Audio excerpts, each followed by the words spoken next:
seminário começa com o professor Antônio Edmilson Rodrigues, que nos fala um pouco o que seria uma cultura modernista e a querela entre modernizantes e modernistas.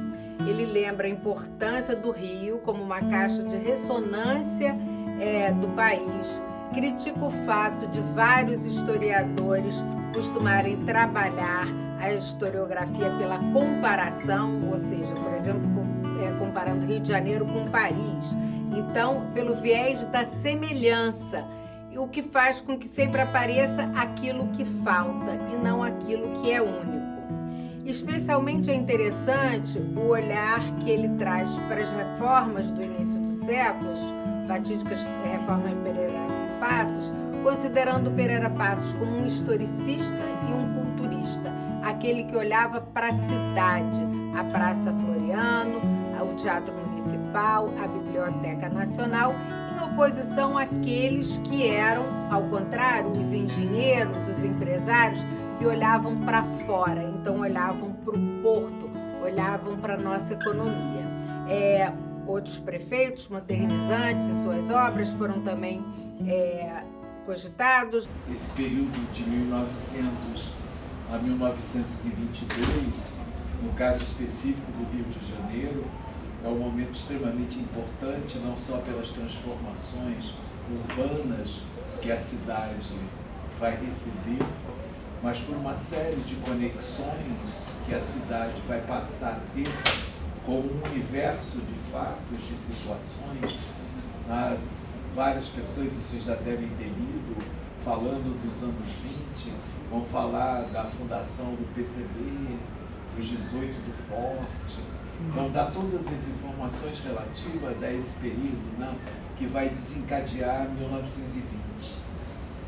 Elas têm a ver com o processo de modernização, mas essa modernização instaura apenas o moderno e não o modernismo.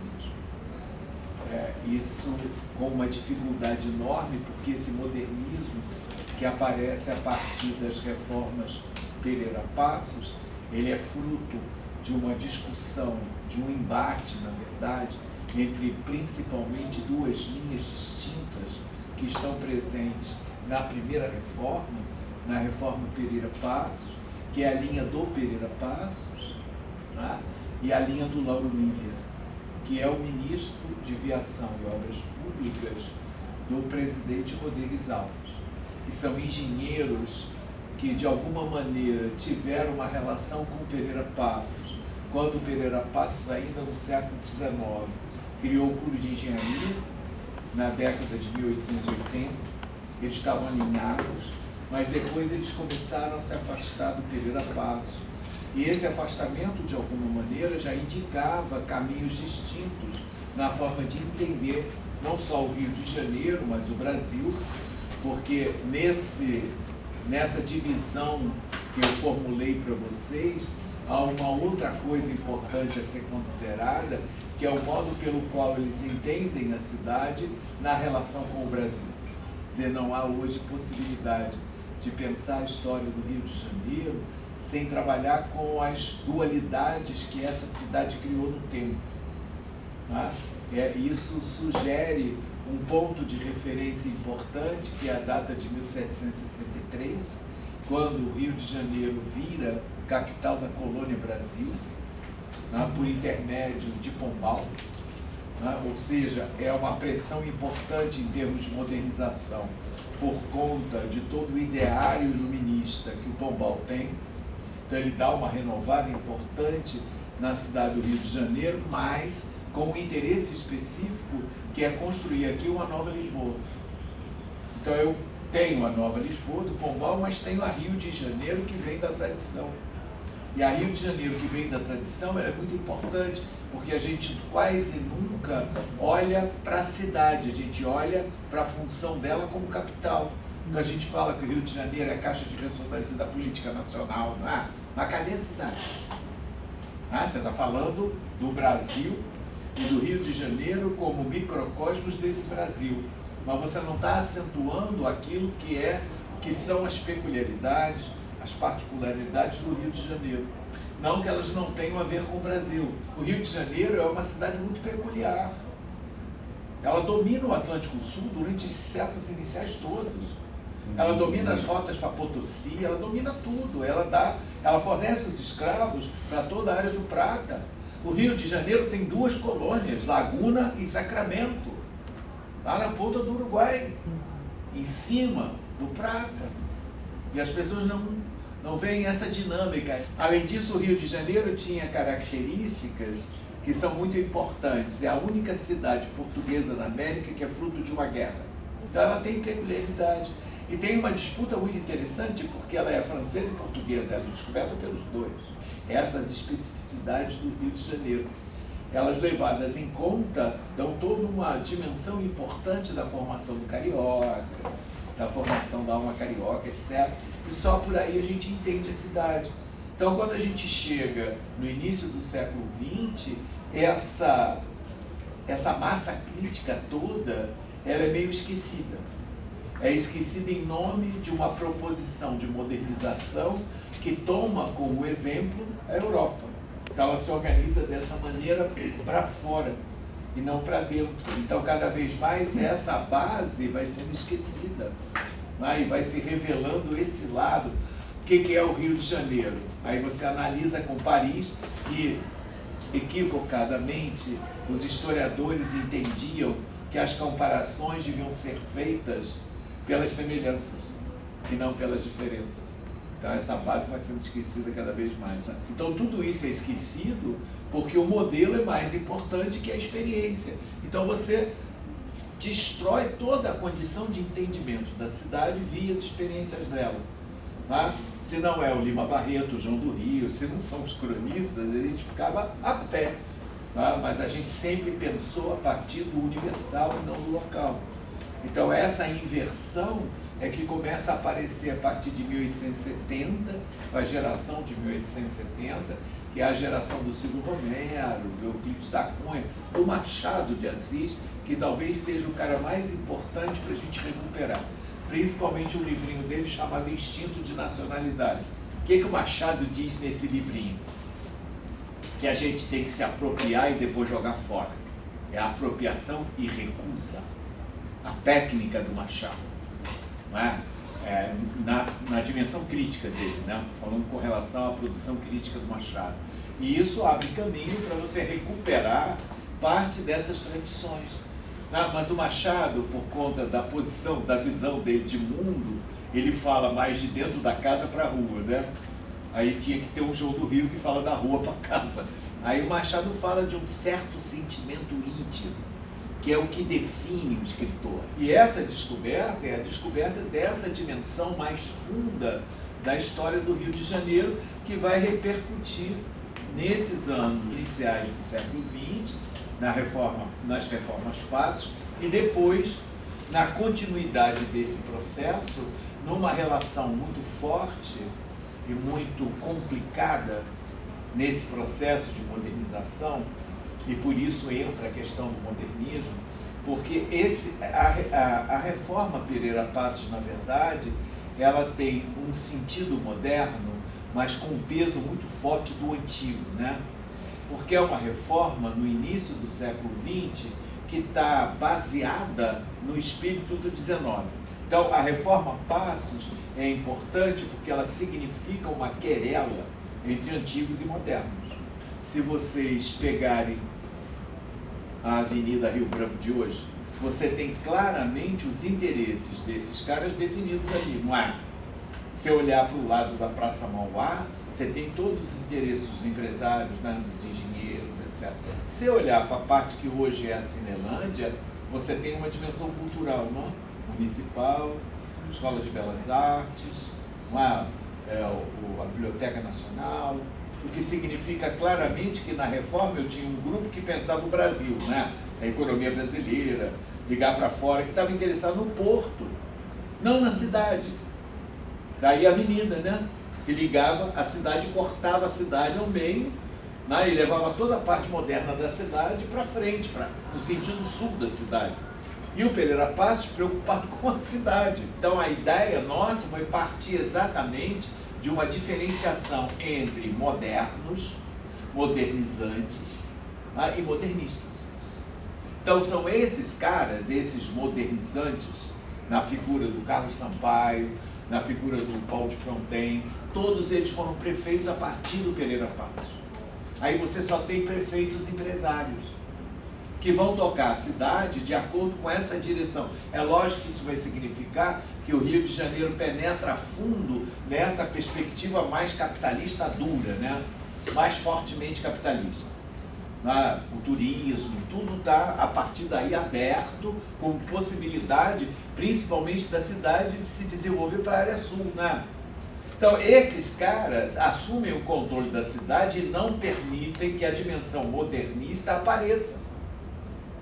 Eles criam um véu em que a cidade ganha uma perspectiva empresarial, ganha uma perspectiva moderna por esse lado, né? Daí eu chamá-los de modernizantes, né? Mais do que modernos, eles são modernizantes, mas eles separam de maneira muito clara a dimensão econômica, a dimensão empresarial da dimensão cultural. A dimensão cultural para eles tem que ficar a reboque desse processo empresarial. E por isso ela não pode estabelecer nenhum tipo de confronto com esse idealismo, né, dos empresários. Ela tem que estar contida nesse espaço, o espaço do turismo, o espaço da realização dos cassinos, de tudo isso que é o que está envolvendo a exposição internacional comemorativa do centenário, que é alguma coisa que passou o tempo inteiro, circulou o tempo inteiro esse ano. Enquanto o Rio de Janeiro comemorava os 100 anos da independência, ou seja, o passado, São Paulo comemorava o futuro através da Semana de Arte Moderna de 22. Isso não é verdade, evidentemente, mas é uma questão interessante para dar mais argumentos para esse posicionamento que a gente está tendo, não é? Quer dizer, os modernistas no Rio de Janeiro foram derrotados por essa perspectiva empresarial que toma conta da administração da cidade, que trabalha no sentido da expansão da cidade para a área sul, e que de alguma maneira encobre as tradições do Rio de Janeiro. As tradições que são recuperadas pelos modernistas no geral, inclusive em São Paulo, como forma de tentar pensar a redescoberta do Brasil. Então, o que aconteceu com os modernistas no Rio de Janeiro? Inclusive o Sérgio Buarque, né, que estava aqui no Rio de Janeiro. Eles viraram jornalistas, cronistas, críticos, etc., e falaram exatamente de quê? Dessa cidade, né, que tinha sido perdida, na medida em que a dimensão empresarial ganhou espaço.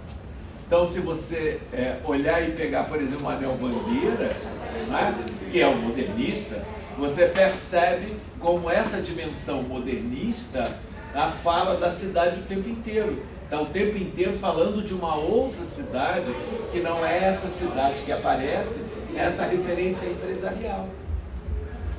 Mas o mais terrível de tudo isso é que esse grupo de empresários que dá o tom da história do Rio de Janeiro nesse período, eles acabam por fornecer uma série de argumentos que vão acabar fazendo com que no processo de institucionalização do modernismo brasileiro, a questão da Semana de Arte Moderna acabe sendo um momento decisivo.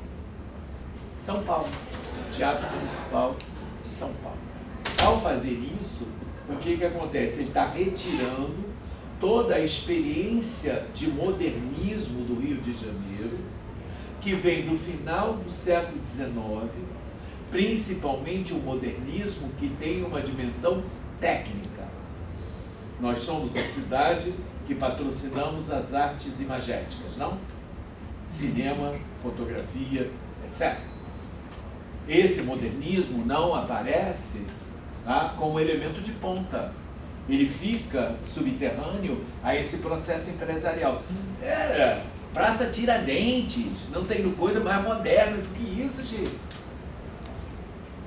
Mas esse grupo de empresários, ele é casmurro. Ele não quer o Rio de Janeiro sorrindo.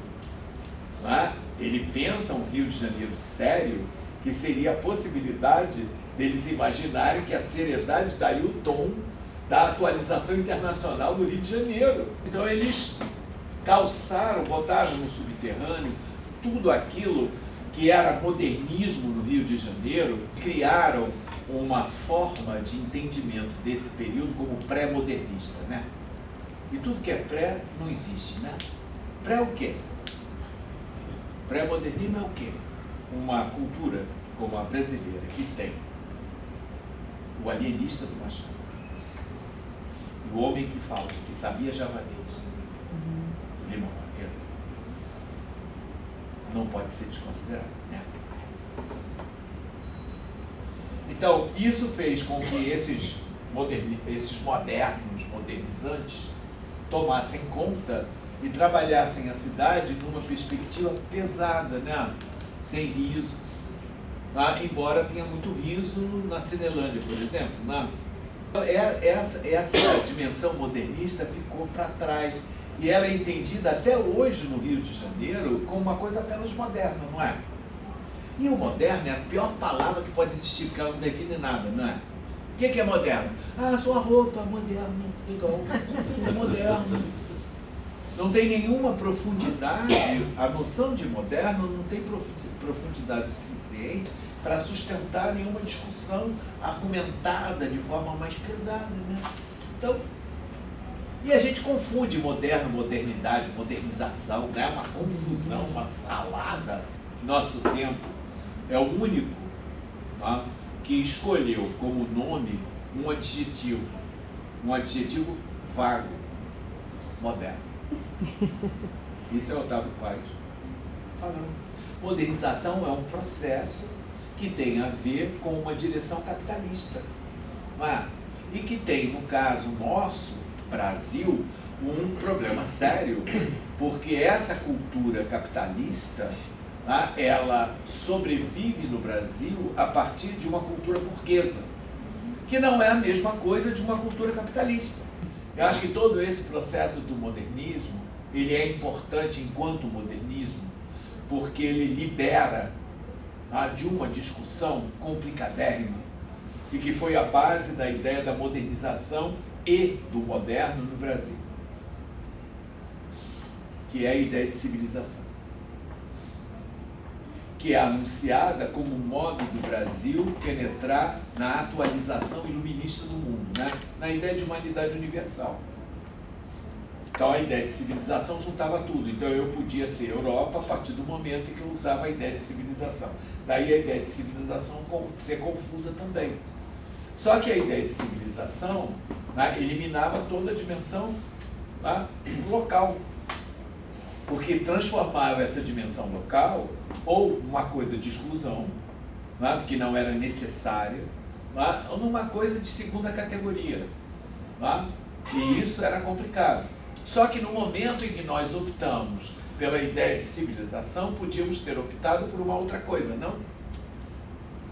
Até por uma diferença importante entre brasilidade e nacionalidade, né? No sentido de explicar que a dimensão nacionalista piegas, que vem junto com a ideia do patriotismo e do ufanismo, tá? Ela não é modernista. Então o nosso modernismo não conseguiu, tá, galgar espaço maior do que isso, mas eu acho que o nosso modernismo é extremamente importante, com o nome de Carvalho, o próprio Graça Aranha. Para terminar, eu diria para vocês que a Exposição Internacional de 1922 também é velha. E nesse ano ninguém fazia mais exposição nenhuma. Já tinha caído de moda, tudo isso, cara. E aí a gente faz uma exposição internacional.